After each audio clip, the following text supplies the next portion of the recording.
2069 में story start होती है जहां हमें अपना प्रोटैगनिस्ट स्नो दिखता है जो एक सीआईए एजेंट है। अमेरिका की एक हाई सिक्योरिटी प्रिजन में सीक्रेट सर्विस का डायरेक्टर स्कॉट लेन उससे इंटेरोगेट कर रहा है। लेन रिपीटेडली सेम सवाल पूछ रहा है कि न्यूयॉर्क वाले रूम में कर्नल के साथ क्या हुआ था, पर स्नो हर सवाल पर कोई ना कोई विटी रिमार्क दे देता है और हर जोक की प्राइस उससे हैवी पंचेस खाकर चुकानी पड़ रही है। फिर नैरेटिव थोड़ा फ्लैशबैक में चली जाती है। अब स्नो एक बजट मोटेल के रूम में है जहां एक अननोन बंदा उसकी नेक ग्रैब किए हुए है, पर स्नो क्विटर नहीं है, इसलिए वो भी एग्रेसिवली काउंटर कर रहा है। सडनली वो आदमी उस फोर्सफुली टेबल पर पटकता है और एग्जैक्टली तब स्नो के फोन की कॉल आती है, उसकी बड़ी मेस की। स्नो सर से अटैक करके उस बंदे को हटाता है और इंस्टेंटली वापस फाइट मोड में आ जाता है। दोनों ने मिलकर रूम का फुल डिस्ट्रक्शन कर रखा है। Finally snow somehow gun snatch करके अपोनेंट को शूट कर देता है। गिरने के बाद वो आदमी दो और डेड बॉडीज के पास जाता है। फाइनली स्नो फोन उठाता है। मैं स्ट्रेस वॉइस में बोलता है कि तेरा चारों तरफ से इनसाइकिल कर लिया गया है, अब जल्दी एग्जिट लेना होगा। स्नो नी पोजीशन से कर्नल के पास जाता है। कर्नल अपना लाइटर उसके हाथ में दे के कहता है कि ये उनके हाथ नहीं लगना चाहिए। स्नो नियर बाय ब्रीफकेस को देख के बोलता है कि सब कुछ ठीक हो जाएगा, पर एग्जैक्टली तब कर्नल ब्रीथ्स हिज लास्ट। अब स्नो ब्रीफकेस उठाने ही वाला था कि आउटसाइड सायरन्स की आवाज से क्लियर हो जाता है कि पुलिस आ चुकी है। स्नो मैट्रेस का यूज करके कॉप्स को आउटस्मार्ट करता है। उन्हें फोर्सफुली हिट करके रूम से निकालकर डायरेक्टली रूफ पर पहुंच जाता है, जहां उसके पास जंप के अलावा कोई ऑप्शन नहीं था। वो सीधा ग्राउंड पर लैंड करता है और ब्रीफ केस भी उसके पास ही है। इंस्टेंट ब्रीफ केस ग्रैब करके रन करना स्टार्ट कर देता है क्योंकि पुलिस उसके पीछे लग चुकी है। तभी उसे एक बाइक दिखती है और विदाउट अ सेकेंड थॉट वो चुरा लेता है। अब हाईवे पर फुल स्पीड पे बाइक चल रहा है। मीनवाइल मेस का कॉल आता है। वो स्नो को सबवे पर मीट करने को कहता है और साथ ही फोन तुरंत थ्रो करने को बोलता है क्योंकि कॉप्स उस ट्रैक कर रहे हैं। स्नो विदाउट डिले फोन गिरा देता है और एग्जैक्टली तब उसको चेस कर रहा हेलीकॉप्टर सडनली ब्लास्ट से ब्लोन अप हो जाता है। फिर जैसे ही सबवे स्टेशन नजर आता है, स्नो बाइक को डायरेक्टली अंदर ले जाता है और रेलवे ट्रैक पे गिरने से पहले जंप मार देता है। फिर वो रनिंग करते हुए स्टेशन के अंदर से गुजरता है और प्लेटफॉर्म नंबर 10 पे पहुंच जाता है, एग्जैक्टली उस टाइम जब ट्रेन डिपार्चर होने वाली थी। डोर्स क्लोज होने से एक सेकंड पहले वो ब्रीफकेस अंदर फेंक देता है, जिसे परफेक्ट टाइमिंग पे मेस कैच कर लेता है। पर तभी पुलिस पीछे से आती है और उसे अरेस्ट कर लेती है। अब नैरेटिव प्रेजेंट टाइम पे वापस आती है, यानी जब स्नो जेल में था। लंगरल उसे बताता है कि कर्नल को सर्विलेंस पर रखा गया था क्योंकि वो स्पेस प्रोग्राम के सीक्रेट सेल कर रहा था। पर स्नो का मानना था कि कर्नल तो उन सीक्रेट्स को प्रोटेक्ट कर रहा था। मगर लंगरल ऑलरेडी कन्विंस था कि कर्नल को स्नो ने ही मारा है। जब स्नो ने डिनाई किया, तब लंगरल ने मोटेल रूम का एक क्लिप दिखाया जिसमें स्नो कर्नल के पीछे खड़ा गन फायर करता है और कर्नल फ्लोर पे गिर जाता है। स्नो कहती है कि ट्रूथ ये नहीं है, पर लंगरल अपनी आईज से देखी चीज को कैसे डाउट करे। क्वेश्चंस बढ़े जा रहे थे, पर स्नो ने किसी का भी आंसर नहीं दिया। तभी रूम का डोर खुलता है और एक नया ऑफिसर अंदर आता है जिसका नाम था हैरी। श्री श्री ने अब लंगरल की जगह लेते हुए कहा कि आगे मैं हैंडल करता हूं। तब स्नो एसएच से कहने लगता है कि मुझे एक चीज चाहिए जो मैंने लास्ट टाइम ट्रेन में देखी थी। दोबारा एक फ्लैशबैक स्टार्ट होता है और हम देखते हैं कि मेस ट्रेन से उतरा और डायरेक्टली स्टेशन के लॉकर की तरफ गया, जहां उसने ब्रीफ केस हाइड कर दिया। पर लक उसके साथ नहीं थी। एक कॉप ने लॉकर पे लगी हुई कीचन देख ली जो मेस एक्सीडेंटली वहीं पर छोड़ गया था। मेस पैनिक होकर वहां से निकलने लगा, पर हंसते में वो एक आदमी से टकरा गया। इस कोलिजन से उसकी गन हाथ से छूटकर फ्लोर पे गिर गई और सडनली फायर हो गई, जो डायरेक्ट जाकर एक कॉप को लगती है। जिसके बाद दूसरे ऑफिसर ने विदाउट डिले मेस को शूट कर दिया और पकड़ लिया। अब इंटेरोगेशन रूम में शाह ने स्नो से पूछा कि उसका बैकअप पार्टनर कौन था। स्नो फोर्सफुली कहता है कि मैं नहीं बताऊंगा क्योंकि तुम डायरेक्ट जाकर अपने बॉस को इन्फॉर्म कर दोगे। पर साथ ही उसने टेबल पे पड़ी सिगरेट की राख से सीक्रेटली मेस का नाम लिख दिया। अब शाह पूरी बात समझ गया। उसने विदाउट शोइंग मच राख को क्लीन कर दिया और इंटेरोगेशन वहीं पर एंड कर दी। इसके बाद हम प्रेसिडेंट की बेटी एमिली को देखते हैं। वो अभी एक स्पेसशिप में कहीं जा रही थी। उसके साथ उसका बॉडीगार्ड हॉक और उसकी फ्रेंड कैथरीन भी थे। कुछ कॉप्स भी उनके साथ ट्रैवल कर रहे थे, जिनमें जेल का वार्डन बांस भी इंक्लूडेड था। ये लोग MS-1 नाम की एक हाई सिक्योरिटी स्पेस जेल में जा रहे थे, जहां अप्रॉक्सीमेटली 500 प्रिजनर्स को रखा गया था और आज तक कोई बाहर नहीं निकला वहां से। बांस ने बताया कि जब ये जेल फुल्ली ऑपरेशनल हो जाएगी तो यहाँ 5 लाख क्रिमिनल्स को रखा जाएगा। बांस ने एक्सप्लेन किया कि MS-1 दुनिया की यूनिक जेल है जहां आज तक ना फाइट हुई है ना रायट्स, क्योंकि यहाँ प्रिजनर्स को स्पेशल टेक्नोलॉजी की हेल्प से सिडेट कर दिया जाता है। यही बात एमिली को बॉदर कर रही थी। एक्चुअली रिपोर्ट आई थी कि स्टेसिस नाम की इस टेक्नोलॉजी का लोगों के ब्रेन पर इफेक्ट पड़ता है, वो अपनी मेमोरीज तक भूलने लगते हैं। पर बांस ने कहा कि ये प्रेस वाले कुछ भी प्रिंट करते रहते हैं मैम।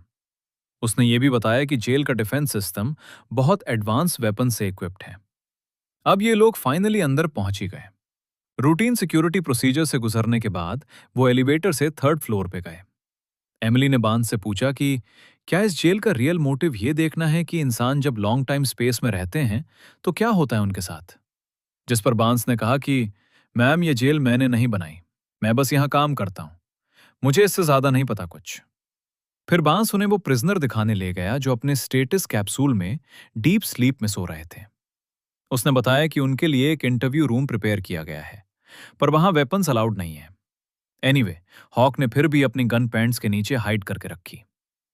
अब हम वापस से अर्थ पर स्नो को देखते हैं, जो अभी भी उस जेल के अंदर बंद है। लंगरल उससे मिलने आया और बताया कि तुझे MS-1 जेल भेजने की सजा सुना दी गई है।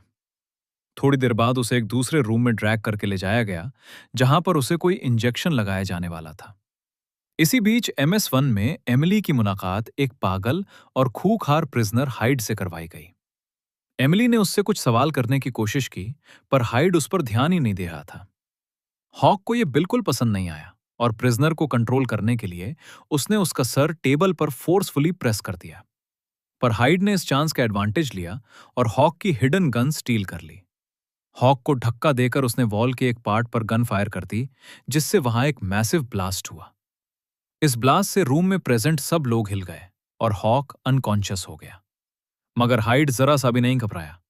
उसने अपने पैर की चेन्स पर फायर करके खुद को फ्री कर लिया और डायरेक्टली एमिली के पीछे भगा, जो ऑलरेडी रूम से एस्केप करने की ट्राई कर रही थी। हाइड ने उसके पैर में गन मारी, लेकिन एमिली ने बीच में डोर क्लोज कर दिया और किसी तरह वहां से एस्केप कर गई।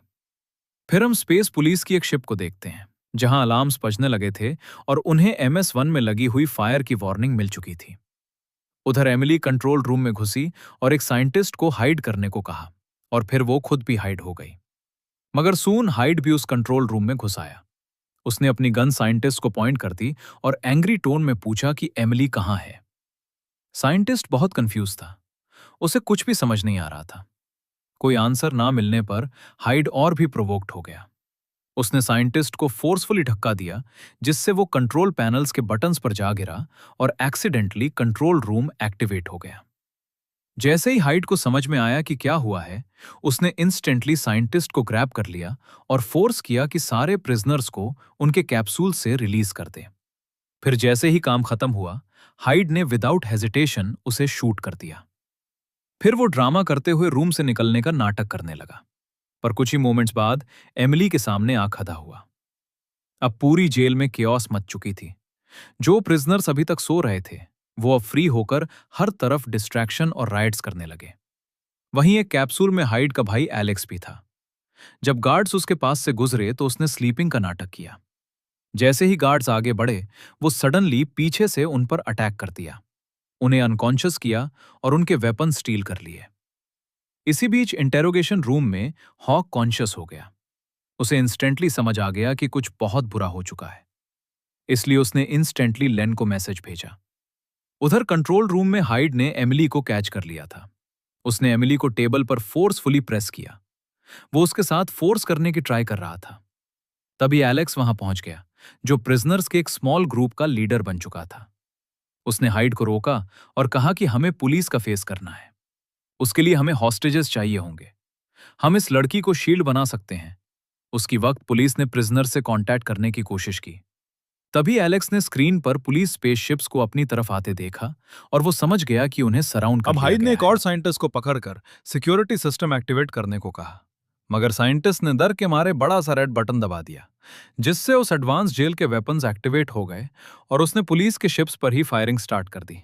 इसी दौरान लेन और शिक व्हाइट हाउस में प्रेसिडेंट से मिलने गए और उन्हें MS-1 की हालत बताए। प्रेसिडेंट अपनी बेटी को लेकर बहुत वरीड था। लेकिन एमिली के बॉडी में लगी हुई एक चिप की वजह से उसे पता है कि अभी वो अलाइव है। वो डिवाइस हमेशा एमिली के बॉडी को ट्रैक करता है। अब लांग्रल वहां पर डायरेक्टली स्पेशल फोर्सेस को भेजना चाहता था, लेकिन शिक ने कहा कि पहले थोड़ा सोच लेते हैं। उसने एक्सप्लेन किया कि अगर फोर्सेस को भेजा गया तो एमिली की लाइफ रिस्क में पड़ सकती है। फिर उसने एक दूसरा प्लान बताया जिसमें सिर्फ एक आदमी ये काम कर सकता है। उसका डायरेक्ट सिग्नल स्नो की तरफ था, लेकिन जब उससे पूछा गया कि प्रेसिडेंट की बेटी को सेव करने में हेल्प करोगे, तो उसने क्लियरली रिफ्यूज कर दिया। लेकिन जैसे ही शिक ने कैजुअली बताया कि मेस भी उसी जेल में है, तो स्नो का डिसीजन चेंज हो गया। अब उसने लड़की को बचाने के लिए हाँ कर दी। फिर शिक ने उसका थैंक्स करते हुए कर्नल का लाइटर वापस उसे दे दिया। उधर MS-1 जेल में सभी हॉस्टेजेस को एक ही रूम में बंद कर दिया गया था और क्रिमिनल्स ने उनकी आईडी भी ले ली। एमिली को ठंड लग रही थी, तो कैथरीन ने पास में लटका हुआ लैब कोट उसे पहनने के लिए दे दिया। वहीं अर्थ पर स्नो, लेन और शिक एक स्पेसशिप में बैठकर प्लान डिस्कस कर रहे थे। स्नो को टेलीमेट्री नाम के उस डिवाइस के बारे में बताया गया जो लड़की के बॉडी में फिट है, और उस जेल के 5th फ्लोर पर एग्जिस्टिंग एक एस्केप पॉड के बारे में भी, जिसकी हेल्प से उस लड़की को वापस लाना है। फिर उसे जेल का मैप भी दिया गया ताकि वो पॉड तक पहुंच सके। इसके साथ ही मिशन में उस करने के लिए कुछ बॉम्ब्स भी दिए गए। वहां MS-1 जेल में एलेक्स का हाथ एक फाइट के दौरान इंजर्ड हो गया था, इसलिए उसने डॉक्टर बुलाने को कहा। उसका एक आदमी हॉस्टेज के रूम में गया जहां एमिली के पैर पर कैथरीन बैंडेज बांध रही थी। एमिली ने लैब कोट पहना हुआ था, तो उस आदमी को लगा कि वो डॉक्टर है। अब वो उसे पकड़कर डायरेक्टली एलेक्स के पास ले गया। एमिली ने भी हालत को समझते हुए साथ देने का नाटक किया और वो यूं ही एलेक्स का ट्रीटमेंट करने लगी। उधर स्नो, लेन और शिक LAPD स्पेसशिप तक पहुंच गए थे और अब लांग्रल ने कमांड संभाली। फिर एक ऑफिसर ने उसे बताया कि एलेक्स ने नेगोशिएटर की डिमांड की है। लांग्रल ने उससे बात करने की कोशिश की, लेकिन एलेक्स ने कॉल कट कर दिया। मगर उन लोगों ने स्क्रीन पर एमिली को एलेक्स के पास खड़े देखा था, और क्योंकि एलेक्स ने उसके नाम या आइडेंटिटी के बारे में बात भी नहीं की, तो स्नो ने इंस्टेंटली अंदाजा लगा लिया कि उन्हें कोई आइडिया नहीं है कि प्रेसिडेंट की बेटी है ये। वो इससे ऑर्डिनरी लड़की समझ रहे हैं। तभी सडनली एलेक्स उनकी स्क्रीन पर दोबारा विजिबल हुआ। उसने कोल्ड टोन में कहा कि मैं एक सैंपल शो करने वाला हूं। फिर उसने बांस को पकड़ा और डायरेक्टली स्पेस में बाहर मरने के लिए छोड़ दिया। साथ ही एलेक्स ने उन्हें वार्निंग दी कि 1 घंटे बाद एक और शो होगा। यह डिसीजन लिया गया कि लैंग्रल प्रिजनर्स से नेगोशिएशन करने की कोशिश करेगा, जबकि शिक और स्नो मिशन को कंटिन्यू करेंगे। इसी दौरान एक कॉप को MS-1 पर नेगोशिएटर बनाकर भेजा गया। उसने एलेक्स से अलोन में बात की और समझाया कि अगर वो कम से कम एक हॉस्टेज को रिलीज कर दे तो ट्रस्ट बिल्ड होगा, बात कहीं जा सकती है। तब एलेक्स इसके लिए अग्री कर गया और ऑफिसर ने कहा कि एक इंजर्ड औरत को रिलीज करना सबसे अप्रोप्रिएट रहेगा। इस पर एलेक्स ने इंस्टेंटली एमिली का नाम लिया, लेकिन हाइद को वो पसंद थी। वो नहीं चाहता था उसे रिलीज करना। अब क्योंकि इंजर्ड औरत को रिलीज करना है, तो उसने कैथरीन को इंस्टेंटली शूट कर दिया ताकि उसे ही भेजा जा सके, लेकिन वो वहीं पर मर गई। उसकी वक्त स्नो को शिप पर बोर्ड करने का चांस मिल गया, लेकिन एक प्रिजनर ने उसे देख लिया और इंस्टेंटली एलेक्स को वार्निंग दे दी कि यह सब एक चाल हो सकती है। तब एलेक्स ने विदाउट थिंकिंग नेगोशिएटर को शूट कर दिया और अपने भाई को ऑर्डर दिया कि जो आदमी शिप में घुसा है उसे ढूंढकर एलिमिनेट कर दो। इधर शिक रास्ता बता रहा था और स्नो उसकी बात मानते हुए शिप के अंदर घुस गया। अब एलेक्स को एक डिजिटल न्यूज़पेपर मिला जिसमें एमिली की रियल आइडेंटिटी देखकर उसके होश उड़ गए। अब उसे पता चला कि वो प्रेसिडेंट की बेटी है। उस वक्त एमिली हॉक के साथ एलिवेटर में थी और एक प्रिजनर उन्हें वापस हॉस्टेज रूम में ले जा रहा था। सडनली एमिली ने वॉल पर लगा फायर एक्सटिंग्विशर उठाया और डायरेक्टली उस प्रिजनर के फेस पर स्प्रे कर दिया। हॉक ने इस चांस का फायदा उठाकर प्रिजनर पर अटैक किया, लेकिन जैसे ही एलिवेटर का दूर खुला, सामने स्नो खड़ा था। प्रिजनर ने स्नो को फोर्सफुली पंच मारा, उसे एलिवेटर से बाहर फेंका और थोड़ी स्ट्रगल के बाद उसका थ्रोट पकड़कर वॉल पर पटक दिया। फिर स्नो ने इंस्टेंटली कुछ बॉम्ब्स उस आदमी के थ्रोट के अराउंड लगा दिए और एक मैसिव ब्लास्ट कर दिया। तभी एमिली वापस आई और उसने फायर एक्सटिंग्विशर से स्नो पर भी अटैक कर दिया, ये सोचकर कि वो भी एनिमी है। फिर वो हॉक के साथ भागकर एक सेफ लॉक्ड रूम में घुस गई। जैसे ही वो रूम लॉक्ड हुआ, एमिली के टेलीमेट्री डिवाइस पर नाइट्रोजन अलर्ट आ गया। रूम के बाहर स्नो लांग्रल और एसएच को बता रहा था कि क्या हुआ है। लेकिन तभी एलिवेटर से एलेक्स और उसके आदमी बाहर निकल आए, जिसकी वजह से स्नो को हाइड करना पड़ा। फाइनली उन्होंने वो रूम ढूंढ लिया जहां एमिली छुपी हुई थी। अब एलेक्स ने अपने आदमियों से कहा कि 2 इंजीनियर्स को पकड़ के लाऊं। अभी निकलते हैं इस लड़की को। वहीं स्नो शिप में छुपते छुपते घूम रहा था और एक कंप्यूटर तक पहुंच गया। वहां उसने मेस की लोकेशन सर्च की।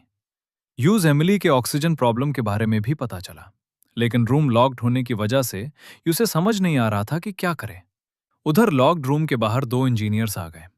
तब एलेक्स ने एक को शूट कर दिया ताकि दूसरा प्रॉपरली कोऑपरेट करे, और हुआ भी बिल्कुल वैसा ही। इसी बीच स्नो शिप के एसी डक्ट के अंदर क्रॉल कर रहा था, मगर वो ये नहीं जानता था कि एक प्रिजनर उससे फॉलो कर रहा है। फाइनली वो जहाज के टॉर्शनल सिस्टम तक पहुंच गया, जो जहाज में अर्थ की तरह ग्रेविटी क्रिएट करता है। अब जैसे ही वो आगे स्लाइड किया तो प्रिजनर उस पर अटैक कर दिया। फिर दोनों एयर में फ्लोटिंग फाइट करने लगे। स्नो ने उसे फोर्सफुली धक्का दिया और एग्जिट के एज को कैच कर लिया, लेकिन प्रिजनर ने उसकी लेग पकड़ ली। वहां कंट्रोल रूम में बैठा हाइड ये सब कैमरा पर देख रहा था। उसने इंस्टेंटली कंट्रोल्स पर फायर करके टॉर्शनल सिस्टम बंद कर दिया। अब ग्रेविटी खत्म होते ही स्नो के लिए लड़काना मुश्किल हो गया। फिर उसने प्रिजनर को शूट करके हटा दिया, लेकिन सडनली रोप टूट गई और वो डायरेक्टली नीचे गिरने लगा। पर तभी एसएच के लोगों ने टॉर्शनल सिस्टम वापस से एक्टिवेट कर दिया और स्नो बिल्कुल प्लान के मुताबिक स्लाइड करता हुआ बाहर निकल गया। उधर सिक्योर रूम के अंदर एमिली और हॉक बाहर की आवाजें सुन रहे थे, जहां लोग डोर तोड़ने की पूरी कोशिश कर रहे थे। जो इंजीनियर डोर खोलने की कोशिश कर रहा था, वो अनसक्सेसफुल हो गया। अब जैसे ही नए इंजीनियर को उसकी जगह बुलाया गया, एलेक्स ने विदाउट हेजिटेशन पहले वाले को शूट कर दिया। एनीवे, अंदर ऑक्सीजन खत्म होने वाली थी। हालत इतने खराब हो चुके थे कि हॉक ने अपनी लाइफ सैक्रिफाइस कर दी ताकि बची हुई ऑक्सीजन एमिली को ज्यादा देर तक मिलती रहे। उधर स्नो अभी भी शाफ्ट्स के थ्रू क्रॉल कर रहा था। फाइनली उसे वो रूम मिल गया और उसने शाफ्ट का धक्का ब्लास्ट करके एंट्री मारी। जब उसने एमिली को देखा तो वो अनकॉन्शियस हो चुकी थी, लेकिन एसएच के पास एक मेडिकल किट थी। एक डॉक्टर की इंस्ट्रक्शंस मानते हुए वो समहाउ एमिली को वापस कॉन्शियस लाया। कॉन्शियस होते ही एमिली स्टार्टल्ड हो गई और उसने स्नो को फोर्सफुली पुश कर दिया। तब स्नो ने कामली कहा कि वो उसकी हेल्प के लिए आया है। फिर वो उसे शाफ्ट के थ्रू बाहर ले गया, लेकिन जाने से पहले वो एलेक्स और उसके आदमियों के लिए एक बम छोड़ गया। जैसे ही वो लोग रूम में घुसे तो वहां मैसिव ब्लास्ट हुआ। पता नहीं कैसे एमिली और स्नो को गाइड कर रहे एसएच की आवाज अब सभी प्रिजनर्स को भी सुनाई दे रही थी। एलेक्स ने एक कम्युनिकेटर ऑफिसर को अपने पास बुलाया।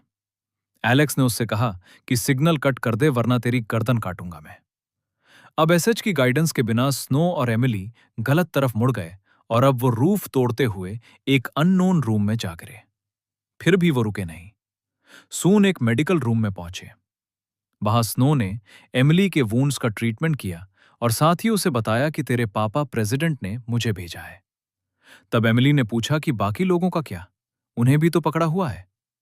तब स्नो ने डायरेक्टली जवाब दिया कि मैं सिर्फ तुझे बचाने आया हूं, बाकियों से मुझे मतलब नहीं है। जब एमिली नहीं मानी तो स्नो ने उसे मैप और गन दे के कहा कि इतनी टेंशन हो रही है ना, सबकी तो जाके बचा ले। लेकिन एमिली को यही समझ में नहीं आ रहा था कि वो है कहां पे। तभी शिप की हर स्क्रीन पर एलेक्स का मैसेज आया।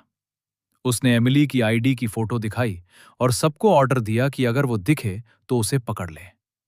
ये देखकर स्नो को उस पर सिंपैथी आ गई और उसने कहा कि इतना मत सोच, मेरे साथ रह। इसके बाद दोनों एक स्टोर रूम में घुसे। यहां स्नो ने एमिली को प्रिजनर्स की यूनिफॉर्म दी और फोर्सफुली उसके बाल कट कर दिए दिए ताकि वो उसकी आइडेंटिटी हाइड कर सके। साथ ही उसने एमिली को एक टोपी दी और फिर सडनली उसके फेस पर एक पंच मारा ताकि एक और मार्क बन जाए, बिल्कुल भी रिकॉग्नाइजेबल ना हो। उधर पुलिस वालों के जहाज में लंगरल एलेक्स से बात कर रहा था। तब एलेक्स ने ओपनली कह दिया कि मैं जानता हूं एमिली कौन है। अगर तुमने हमारी डिमांड्स फुलफिल नहीं की तो बहुत नुकसान होगा तुम्हारा। कुछ घंटे बाद प्रेसिडेंट भी वहां पर पहुंच गया। अब स्नो ने भी प्रिजनर्स की यूनिफॉर्म पहन ली थी। इसके बाद वो एमिली को लेकर मैं कंटेनमेंट एरिया में गया।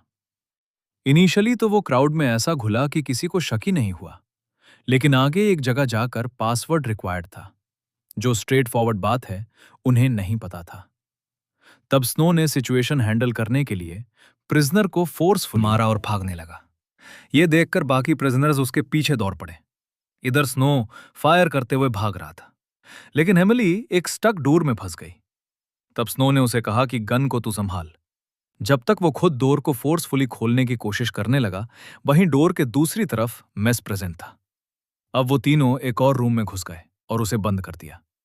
स्नो ने मेस को हक किया, लेकिन मेस बस नॉनसेंस वर्ड्स रिपीट कर रहा था। तब एमिली ने बताया कि ये इतने दिन से सोया हुआ था तो इसकी मेमोरी पर इफेक्ट हुआ है। जब मेस से ब्रीफकेस के बारे में पूछा गया तो वो फिर से वियर्ड चीजें बोलने लगा। तभी उन्होंने सुना कि एलेक्स और उसके लोग एक स्पेशल टूल से डोर खोलने की कोशिश कर रहे हैं, जिसके बाद वो तीनों इंस्टेंटली वहां से भाग निकले। अब एलेक्स को लगा कि वो उन तक पहुंच ही गया है, लेकिन जहां से आवाज आ रही थी वहां सिर्फ एक अलार्म मिला जो स्नो ने उन्हें कंफ्यूज करने के लिए छोड़ा था।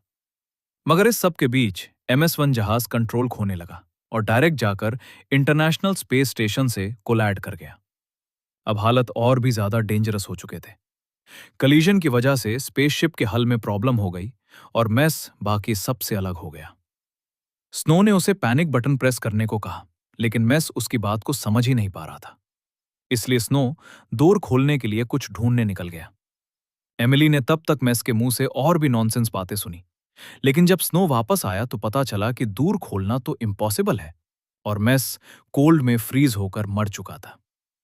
वहीं दूसरी तरफ पुलिस के जहाज में लांगरल को बताया गया कि MS-1 अप्रॉक्सीमेटली 6 घंटे के अंदर अर्थ से कोलाइड हो जाएगा। इसलिए उसने डिपार्टमेंट ऑफ जस्टिस को एक प्लान के साथ कॉल करने का डिसीजन लिया। इसी बीच स्नो और एमिली फाइनली पॉड रूम तक पहुंच गए थे, जहां उन्होंने देखा कि गवर्नमेंट शिप्स उनकी तरफ आ रही हैं, लेकिन उन्हें सेव करने के लिए नहीं। जो पॉड उन्हें मिला था उसमें सिर्फ एक ही सीट थी। तो स्नो ने एमिली से झूठ कह दिया कि मेरे पास दूसरा पॉड है ना, मैं उसकी हेल्प से आता हूं। फिर पॉड लॉन्च हो गया, लेकिन कुछ ही सेकंड्स बाद एमिली स्नो के पीछे खड़ी नजर आई। वो जानती थी कि जब तक वो जहाज पर रहेगी उसके फादर अटैक अलाउ नहीं करेंगे, क्योंकि वो अभी भी इनोसेंट लोगों को बचाना चाहती थी। वहां स्नो हेल्प तो नहीं करना चाहता था, लेकिन एमिली ने झूठ बोलकर उसका माइंड चेंज कर दिया कि मेस ने मुझे मरने से पहले ब्रीफ केस की लोकेशन बता दी थी। तभी हाइड शिप की स्क्रीन पर आया और उसने थ्रेटन किया कि अगर एमिली ने अपनी लोकेशन नहीं बताई तो वो हर 3 सेकंड में एक हॉस्टेज को मार देगा। तब एमिली ने हेल्पलेस होकर अपनी लोकेशन दे ही दी, लेकिन हाइड ने फिर भी सारे इनोसेंट लोगों को मार दिया। फिर स्नो ने उसे ड्रैग करके एलिवेटर में डाला ताकि यहां से निकल सके। और तब एमिली ने ट्रूथ बताया कि उसे ब्रीफ केस की लोकेशन नहीं पता। अब एलिवेटर फ्लोर्स के बीच में स्टक हो गई थी, तो स्नो ने फोर्सफुली डोर्स खोली। फिर दोनों एक रूम में जंप कर गए जहां उन्हें एविडेंस मिले कि प्रिजनर्स पर एक्सपेरिमेंट्स किए जा रहे थे। लेकिन तभी एलेक्स और उसके आदमी वहां पहुंच गए। स्नो ने बचने की कोशिश की, लेकिन एक बुलेट ने उसे शाफ्ट्स में गिरा दिया। इसके बाद एलेक्स एमिली को वापस कंट्रोल रूम में ले गया। उधर शाफ्ट में जब स्नो को होश आया, तब शाह ने एक प्राइवेट लाइन की हेल्प से उससे बात की। शाह ने सबसे पहले मेस के बारे में पूछा और फिर बताया कि यहां से निकलना कैसे है। उधर कंट्रोल रूम में एलेक्स लेन से बात कर रहा था, जो उसे अटैक की थ्रेट दे रहा था। एलेक्स ने एमिली से कहा कि वो अपने फादर से अटैक स्टॉप करने को कहे, लेकिन एमिली ने कहा कि पूरी जेल को ही ब्लो अप कर देना चाहिए, सिर्फ क्रिमिनल्स बचे हैं यहां पर। लेकिन फिर भी प्रेसिडेंट ने अटैक करने से मना कर दिया, जिसके बाद लांगरल ने कॉन्स्टिट्यूशन रूल्स का यूज करके उन्हें उनकी पोस्ट से हटा दिया, क्योंकि प्रेसिडेंट अपने पर्सनल मैटर को कंट्री से अबव रख रहा था। इसके बाद लांगरल ने अटैक की परमिशन दे दी। एलेक्स और हाइड ने जब सामने से आ रही शिप्स देखी तो दोनों के बीच मैसिव फाइट शुरू हो गया।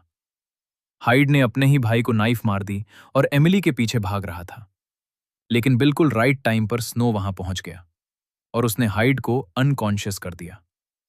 यहां MS-1 सिक्योरिटी शिप्स की फायरिंग फेस कर रही थी और प्रिजनर्स उनका चेस कर रहे थे। तब स्नो एमिली को एक रूम में ले गया जिसके बारे में उसे एस ने बताया था।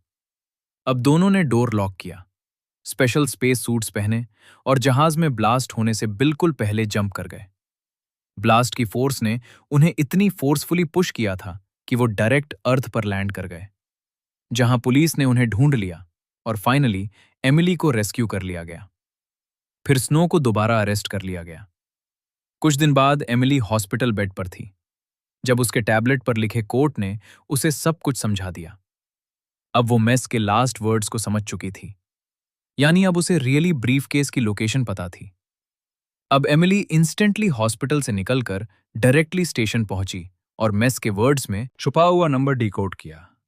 उसकी नंबर की हेल्प से उसने करेक्ट लॉकर खोलकर फाइनली ब्रीफ केस हासिल कर लिया।